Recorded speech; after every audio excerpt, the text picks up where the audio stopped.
Hi, welcome back. We're gonna do a vlog, a nice little reading vlog.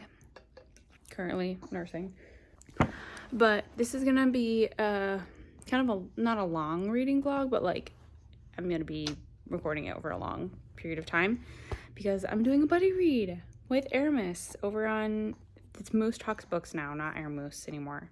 Moose Talks Books. And I'm really excited. I've never done a buddy read before, neither has she, which is nice. But we are going to be reading An Ember in the Ashes by Saba Tahir. And I'm just excited because I've been wanting to read this book forever. And my year of reading has been off to a really slow start. So I'm hoping this kind of gets me back into reading. And yeah, we're going to try to get it done in a month. And we're just going to read about 112 pages a week and call it good. While he is nursing, I'm going to get started in this and try to read a chapter or two. Hello. So, I'm reading this. I'm on chapter 6. Only 40 pages in. But I actually am really enjoying this book.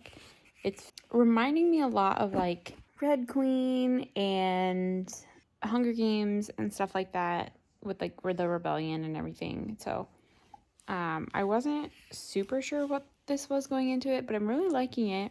I'm trying not to get it confused with the book I'm reading on my phone, which is Daughter of No Worlds or something like that.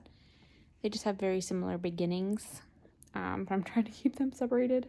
But I'm really liking this. I really am liking Elias's point of view because he's with the Empire, but like doesn't want to be, and Laia is gonna be a spy apparently, so I'm excited for them to like meet and for her to get into the Empire. I do want to say I wish Saba Tahir had put a trigger warning in the beginning of this book and like the opening pages, just because like you do witness I'm gonna just say trigger warning quickly for like child brutality. You do see or read a 10-year-old pretty much being whipped to death. So that is kind of heavy. Yeah. Thankfully, like it wasn't really super detailed, but he gets lashes and is only 10 years old. Just keep that in mind. It wasn't a trigger warning in the book or like at the front of the book or anything. So we'll see how the rest of this goes.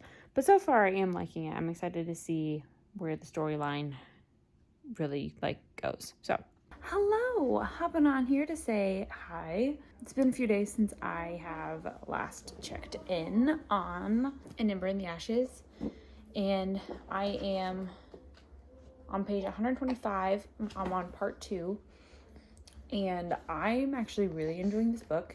I'm right on track with our like buddy read pacing, and I really am enjoying it a lot. Currently, I am enjoying Elias's point of view more than I'm enjoying Laia's, but I think that's just because I like that bad boy who's really a good boy kind of trope, and so just seeing him inside the military academy, and then like now with the trials and how he's gonna stay, I'm excited to see how it's gonna go. The conversation with the augur was really interesting. And the fact that like they can read minds and do everything about him, that was cool. And so I'm pretty excited about that.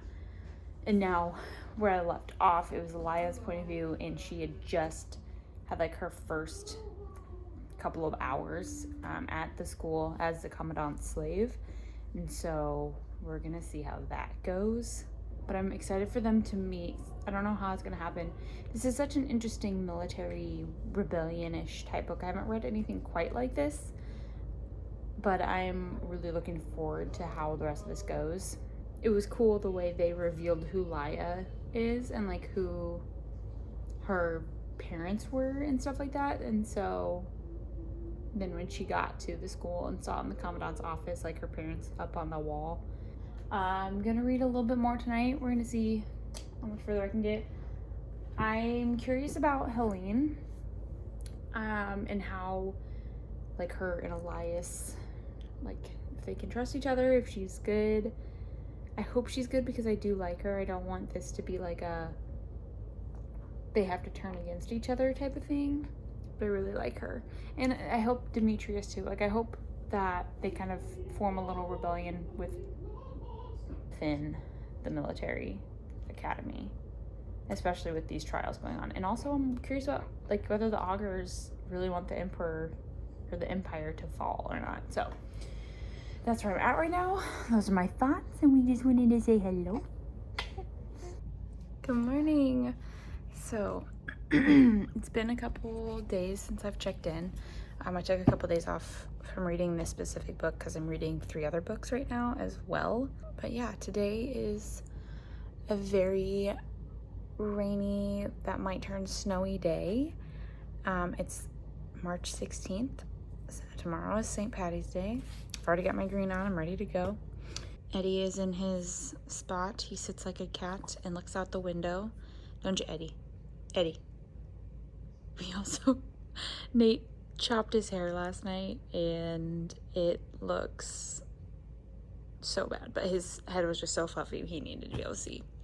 I've got my little latte right here and my book and my baby whose head just needs to sit up a little bit. So, an Ember in the Ashes. I'm almost on our second stopping point. Hang on, I'm gonna set you down into a better spot. I'm almost halfway done with it. I'm really enjoying it. It's a lot more dark than I was expecting it to be, because there's so much more so the commandant is completely her forms of torture. I was not expecting that. I wasn't expecting her to literally brand Laia with a hot knife, cutting out an eyeball of a 5-year-old. Although you don't read that, you just hear that had happened to one of the other slave girls. And just the forms of punishment are a lot more than I was expecting. So I know I mentioned I have been preferring Elias's point of view more than Laia's. I'm really starting to like Laia's now, just because she's a lot tougher than I would have thought, because she says she's not brave at all. Literally every chapter talks about how she's not brave or like her mother. But I'm getting really curious about the resistance and if her mom and dad were really as awesome as they say, and just kind of learning the secrets of the commandant. And I feel like the commandant is using the ghouls that nobody can see, those shadows, to find out information about the slaves. And whenever there's a spy in their midst, she's able to catch them because of these old myths, legends that are actually still around. So that's a lot of fun. And then I'm really liking Elias's and Helene's trials, going through the trials. I was really gonna be upset if Helene had died after the first trial. I was really nervous about that, and so glad she didn't. And the second trial is probably just about ending. Last part that I left was the Jin. I don't know if is it Yin or Jin? The Jinn is how it's spelled.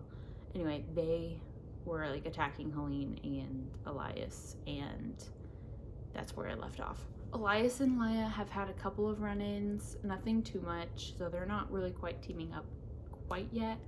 And then Marcus and Zach, who are the other two in the trials, are cheating basically via the commandant. And I'm assuming Elias is gonna, or if he doesn't, somehow he's not gonna die. But I'm gonna read and get to where our second stopping point is, and then I need to text Aramis and see where she's at, so that way I don't get too far ahead. Okay, so Aramis is caught up in a couple days ago, and now I'm reading again in Ember in the Ashes, and it's just getting super interesting. I've read a couple chapters this morning. The second trial happened, and now they're just waiting the third trial.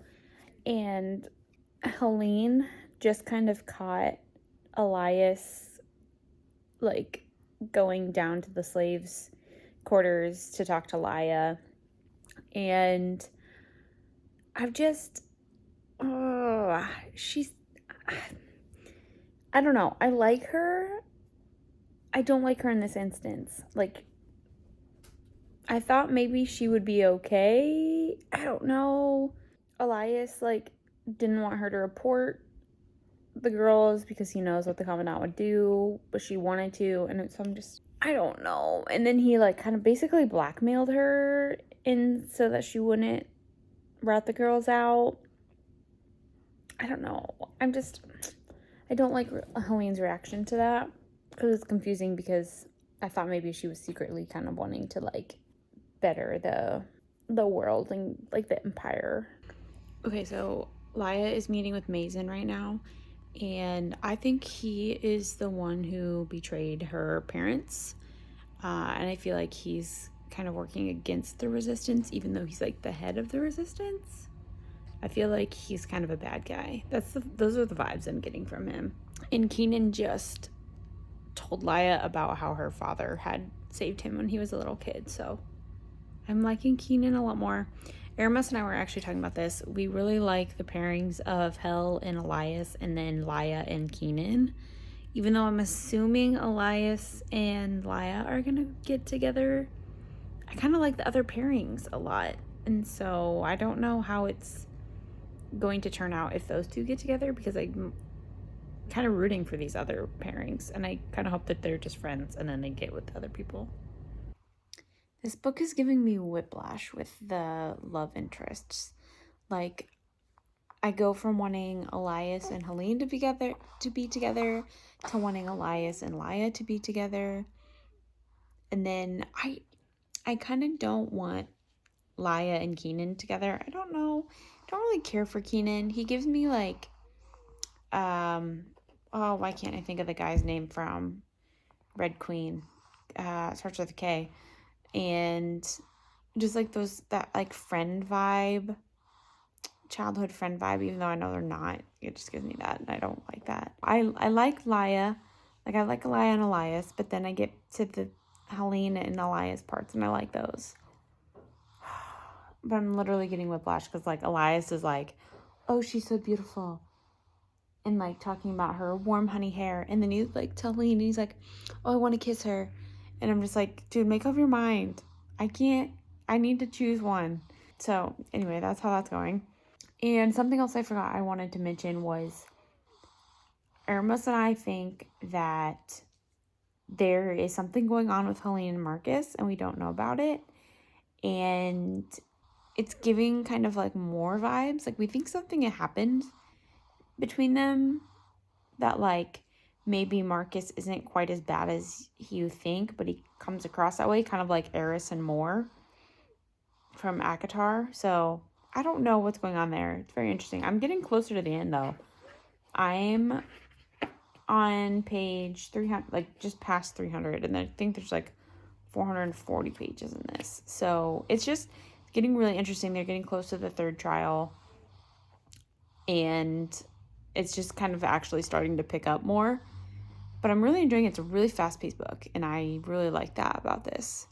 So I'm going to keep reading as long as he's sleeping. He should eat soon, but he's just sleeping, so I'm going to let him sleep. Next time I check in will probably be when I get to the next stopping point before we finish the book together. Okay, so my goal today is to finish this. I'm just checking in to kind of catch you up on where I'm at in the book. So we made it to our third stopping point, and I was not expecting the third trial to be like it was. I literally almost started crying. I was reading in the car on the way home from my in-laws, and when he had to fight his own friends and Helene, and like their friends were literally dying, the first one that went down that made me like about to start sobbing was Tristus, because he's like so in love with his fiance and like was gonna get married, and like, I don't know, just was a sweet guy, and he died. And then Demetrius died. His little brother died at the beginning of the book, sort of. Had died just before the beginning of the book. I was not expecting that, and I'm not okay with it, and I hope somehow that they are all brought back to life, because I'm not gonna be okay if they are dead. And I also feel like Mason could be the traitor that betrayed her parents in the resistance. And I'm very curious about who Cook is. I kind of have a theory that she's someone that was really... Eddie, hey, stop that. Who's really close to Laya's mom. And then I also...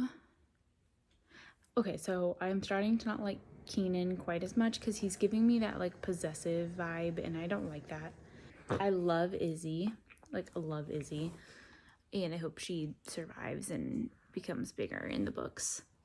Oh, the other thing I was going to say is I think Mason is working with the Nightbringer and the Commandant. And so he's super, super sketchy. He keeps lying about Laya's brother and is kind of withholding information from people in the resistance. And so he's super sketch.